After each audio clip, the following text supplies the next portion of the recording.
A guerra contra os índios pimenteiras. De acordo com informações coletadas no Arquivo Público do Piauí e na documentação do Projeto Resgate e em outros documentos diversos, a guerra contra os índios pimenteiras teve início por volta de 1769, quando um grupo ataca umas fazendas, mata alguns animais e algumas pessoas. O governo contrata alguns colonizadores para pacificar e aprisionar esses índios, considerados índios aguerridos, índios que não se entregavam fácil e lutavam até o último instante. Em 1777, Félix do Rego Castelo Branco foi o primeiro. E nos anos seguintes vieram João do Rego Castelo Branco, Manuel Ribeiro Soares, Antônio Pereira.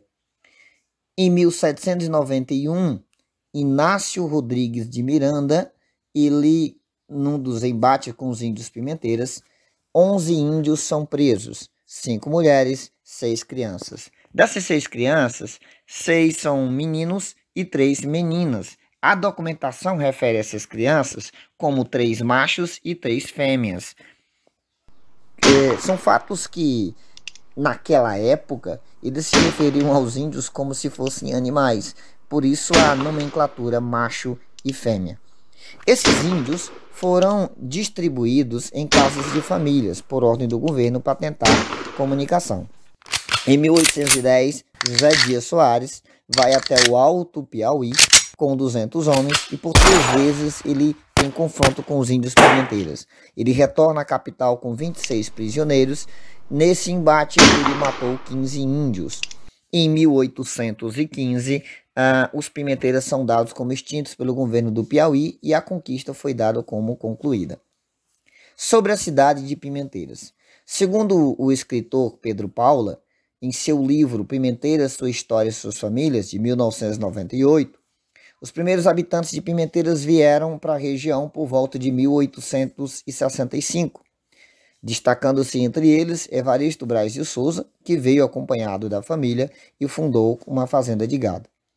Ainda segundo Pedro Paula, nesse mesmo livro, o nome da cidade de Pimenteiras é uma homenagem aos índios pimenteira que foram encontrados vivendo às margens de uma lagoa chamada Lagoa da Estiva.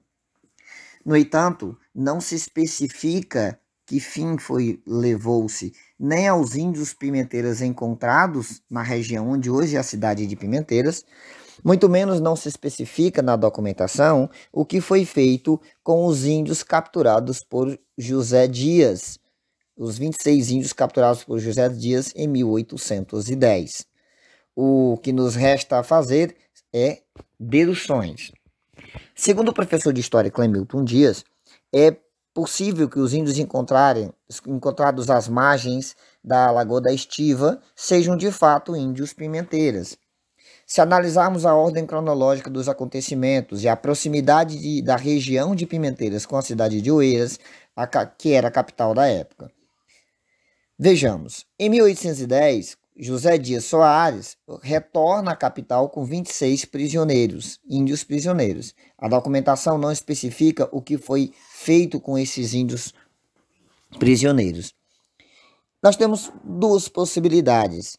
A primeira delas é que pode ter ocorrido uma possível fuga de alguns desses índios da região de Oeiras e eles poderiam ter vindo a refugiar-se onde hoje se conhece pelo nome de Lagoa da Estiva, em Pimenteiras. A segunda possibilidade é que esses índios podem ter sido distribuídos entre famílias ricas da região de Oeiras.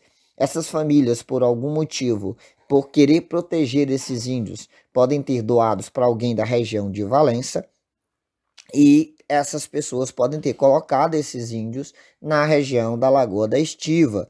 É importante salientar que Pimenteiras foi desmembrada da cidade de Valença. Era um povoado de Valença do Piauí. Então, Pimenteiras hoje, cidade emancipada, mas antigamente pertencia a Valença. Então, são essas 2 possibilidades que poderiam explicar a existência de índios pimenteiras às margens da Lagoa da Estiva, por volta de 1865, quando vieram os primeiros habitantes para a região onde hoje é a cidade de Pimenteiras.